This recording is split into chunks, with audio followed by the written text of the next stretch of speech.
Remember this, every relationship depends on two primary elements. Another way of putting this is there are two primary reasons relationships end: separation and divorce. The first is communication, and the second is money. All right? So there are two primary reasons relationships end in separation and divorce: communication and money. Communication is number one, not money. You can have all the money in the world. If you cannot talk, chances are you'll be separated. You'll be divorced. You can be broke. But if you can talk about it, chances are you'll be okay. Maybe you don't have great shoes or socks. You have holes in your shoes and holes in your socks. And your stomach's rumbling. If you can talk about it, chances are you'll be okay. Baby, whose stomach was that? Was that yours or mine? As long as you can talk about it. Baby, I have holes in my shoes, but you got pretty feet, baby. As long as you can talk about it, chances are you will be okay. It's the moment when you cease to communicate, it's the moment when your relationship goes downhill. So, communication is the number one element of keeping a relationship together. Okay, so now that we know that communication is the number one element to keeping your relationship together, how we communicate matters. Every word you've ever used, every word you use today, and every word you will ever use has an emotion connected to it. Every word you've ever used, every word you use today has an emotion connected to it, and every word you will ever use in the future. It conveys an emotion. So just because we communicate doesn't mean that we're communicating efficiently and effectively.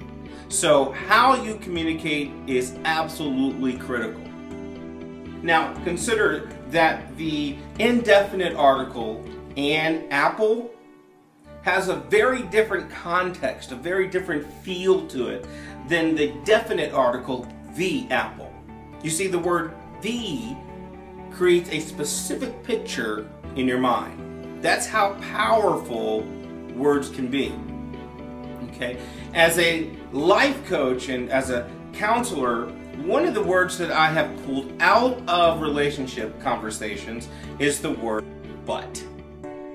And that's what today's conversation is about. Taking your butt out of love. The reason we take the word "but" out of love is because it has such a negative connotation to it. It has a negative impact on the relationship. Okay, so you gotta watch this. Oftentimes we use the word "but" to set up the conversation so that we can tell someone some bad news. You have a nice shirt, but your pants are saggy. Your hair looks nice today, but you have something in your teeth. So what happens is we give what's called a compliment. And y'all know how it is.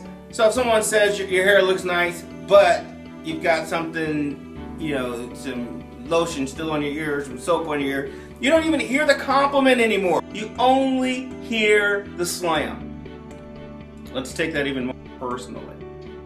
What about in your relationships when you say something like, "I love you, but"? The feeling that's left with that is, I don't love you, and here's the reason why. Let that marinate. I don't love you, and here's the reason why. And it's at that point that your person that you're speaking to will no longer hear the reason why. They're too devastated by the fact of losing love.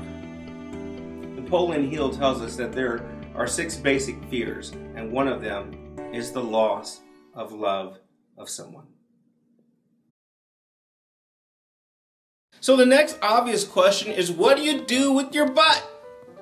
All right, if you're sitting next to somebody, look over at them and say, "What are you gonna do with your butt?" All right, because we've got to do something with it. And what people tend to do is say, "Okay, Darin, I won't say but, I'll fix it up. I'll say, however. I love you, however." Well, however is a butt in a tuxedo. Okay? It's a fancy butt. It's the same thing. what's happening is you are pulling away from the power and the essence of the word love so that you can slam. So we're going to watch our butts, and we're going to communicate more efficiently and more effectively. In other words, you can simply remove the but from the conversation. Eliminate the but altogether. And let your compliment stand for what it is. I love you. If you are just insistent on adding a complaint, then replace the but with and, for example. I love you, and I want our relationship to be the best it can possibly be. And so I'd like to talk to you about A, B, and C. I love you. Now, to take this relationship to the next level, one of the things we can look at is ... In so doing, you are eliminating the contradiction of the word but. So let's look closer at this issue in communication when it particularly comes between two people. It also again applies for the intrapersonal communication, which is the conversation you have with yourself. First of all, communication changed when we introduced air conditioning, believe it or not. Think about what happened before air conditioning. Before air conditioning, people had their windows open, their blinds open, and you talked to your neighbors, you saw your neighbors walking down the street, you could smell what the neighbors were cooking. Hey George, what y'all cooking over there? It smells good. And so there was this community that occurred inside of conversation. Those were the days when you could leave your bicycle out on the porch and not worry about it not being there the next day. Right? Because there was this community of connection. Think of it, communication, community. It all goes together. And with the introduction with air conditioning, what did we do? Close the windows. Close the blinds. We yell at the kids, in or out? Shut the door. And we stopped communicating with our neighbors. In today's world, we have more distractions called television, internet, newspapers, magazines. There was a time, maybe back in the Leave It to Beaver days, when the family sat around the same table and we had a conversation over dinner and you ate and you communed together. In today's world, we don't see families communing around the table. Where do we eat? Well, in the living room. And how are we facing? Whereas before we faced each other. In today's world, we're facing away. Go to your restaurant and you'll see this and look around and you can tell the stages of a relationship, the early stages of a relationship. The two people, the boyfriend, girlfriend, husband, wife, they are so close, they're staring at each other, they're talking, and it's like there's nobody else in the world. It's just the two of them. They're locked in. And they're talking and they're giggling and they're laughing. They are eating and let's say the gentleman gets a little food on his beard, and it doesn't even matter to her. She said, oh, my baby's hungry, let me get it off for him. You can see that, and they will shut the restaurant down just talking. You can hear them talking on the phone, and you can see the guy. Hey, how you doing? He could be a firefighter in the middle of fighting a 3-alarm fire, right? And her special ring goes off. He hears the special ring. He drops the hose, grabs the phone, and says, hey, baby, how you doing? What's up? Oh, I'm not doing nothing. No, I'm good. Okay. Yeah, y'all roll him over. Really, he'll be all right. Because they're so connected. 3 years later, 5 years later, and the phone rings off. You've actually changed the ringtone. Now it's boom, boom, right? And then you pick it up and it's like, what now? Or look around and you'll see them eating at the restaurant. Not a word. And here sits just a few inches before you. It's the love of your life. And not a word. happen? So many things, so many distractions. And what happens at a restaurant is we don't know how to communicate anymore. And we don't have the big screen to distract us. And we don't have the newspaper to distract us. And so we put our heads down and we just eat. She looks up and she sees a little dribble, whereas before she'd get him for him. Now she's looking at him like, you just disgusting. Because life has changed. Because the communication has changed. Right? Probably because there's a big fat butt in the love. Let's take it deeper. So take on this Darinism. You don't necessarily need a new partner to experience a new relationship. All right, let that marinate, and I know some of you are rolling your eyes right now, so let me say it again. You don't necessarily need a new partner to experience a new relationship. The rest of it goes like this.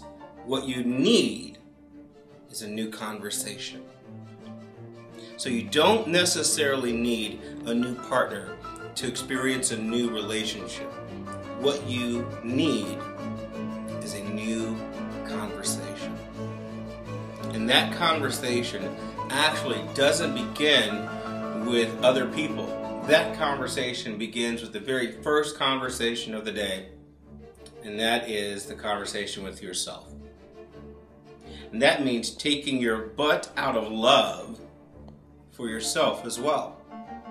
Oftentimes we say, I love myself, I love my hopes, and I love my dreams, but, and we have all of these reasons or excuses as to the reason we're not experiencing that love. We're not really getting the love out of life because we have these buts that are getting in the way. What if you took away the butt out of your own love for yourself? What if you got really committed to loving yourself like never before? And there was no but, no excuse, no reason for you not to be the best that you can be.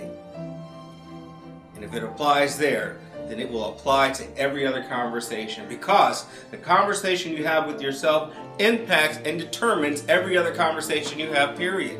So we have to start having a powerful conversation with ourselves.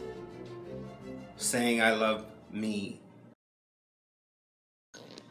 So take the but out of love for your life, for your family. I love my job, but take it out. I love my job, and to take it to the next level, here's what I can do. I love my wife, and to take my relationship to the next level, here's what I can do. There are 4 meanings or interpretations of love. We learned this from C.S. Lewis. The first is affection. I love Coke, by the way, right? I just love Coke. All right, so that doesn't mean I want to get married to Coke. It just means I have an affection for Coke. All right, so then that's the first one. The second is philia, or brotherly love.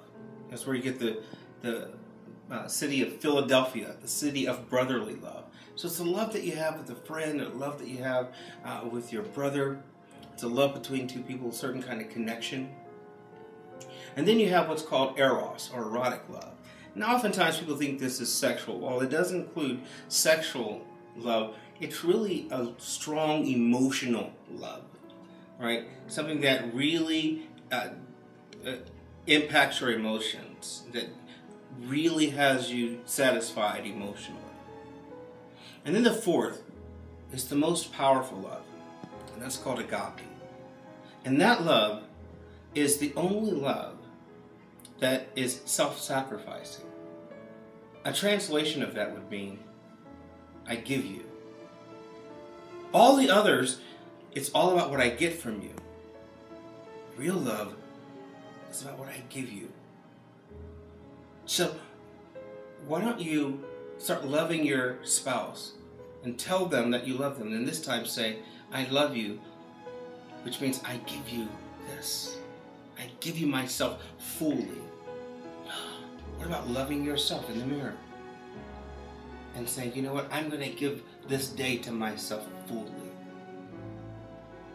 Right?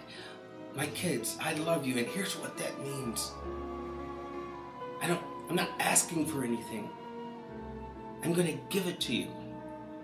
Couples, I ask them when doing premarital counseling, I will ask them, well, do you love her? Yeah, I love her. Well, why? Well, because she does this, and she cooks this, and she makes some good pot roast. Ooh, it's good eating. And she loves this, and I love this, and she does this, and I do that. And when I ask the woman, well, I love him because he's just so wonderful. He's so nice. He takes good care of me, and he buys me this.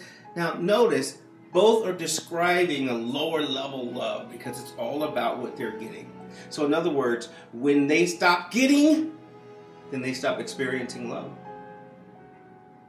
Real love would be, I love her. Why? Because I choose to give her myself. And there is no but when it comes to that. John 3:16, for God so loved the world that he gave his only begotten Son, that whomsoever believes on him should not perish, but should have everlasting life. And there was no but, just love. God bless you.